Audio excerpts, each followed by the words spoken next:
এখন করব বেগুন ইলিশের তেল ঝাল। ইলিশ মাছ ভালো করে ধুয়ে নুন হলুদ মাখিয়ে গোটা বেগুন ভেজে রেখে তেল গরম হয়ে গেছে, দুটো মাছ তেলেতে দিয়ে দিলাম। তেলেতে 5 ফোড়ন আর একটা শুকনো লঙ্কা তেলেতে দিয়ে দিলাম। 5 ফোড়নে ভালো গন্ধ ছাড়লে আমি দেবো বাটিতে একটা বড় চামচের লঙ্কা আর একটু হলুদ মিশিয়ে রেখেছি আর নুন। এটা ভালো গন্ধ ছাড়লে আমি তেলেতে দিয়ে দেবো। 5 ফোড়ন খুব ভালোভাবে পুড়ে গেছে, একটু না পুড়লে গন্ধ ছাড়ে না। এবার আমি লঙ্কার জলটা দিয়ে দিলাম।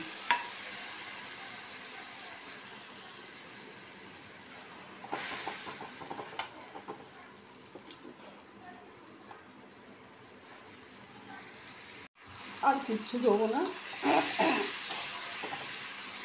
এবার এতে আমি জল ফেলে দিলাম।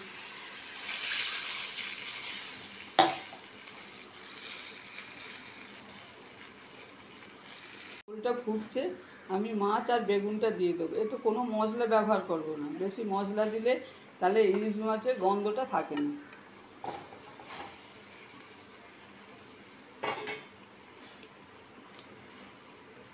দিয়ে এবার এটাকে আমি একটু চাপা দিয়ে রাখবো যতক্ষণ না মাছটা সিদ্ধ হয়। এটা ফুটছে, আমি আবার এক পিঠ উল্টে দেবো। আমার ইলিশ মাছের তেল ঝাল রেডি। অল্প ঝোল রেখেছি গায়ে মাখা। এবার এতে একটুখানি আমি সর্ষের তেল দিয়ে নামিয়ে নেব। আমার ইলিশ মাছ বেগুন দিয়ে তেল ঝাল রেডি। বেগুন দিয়ে ইলিশ মাছের তেল ঝাল আমার রেডিও হয়ে গেছে। যদি এই রেসিপি ভালো লাগে তাহলে অবশ্যই শেয়ার করবেন, সাবস্ক্রাইব করবেন।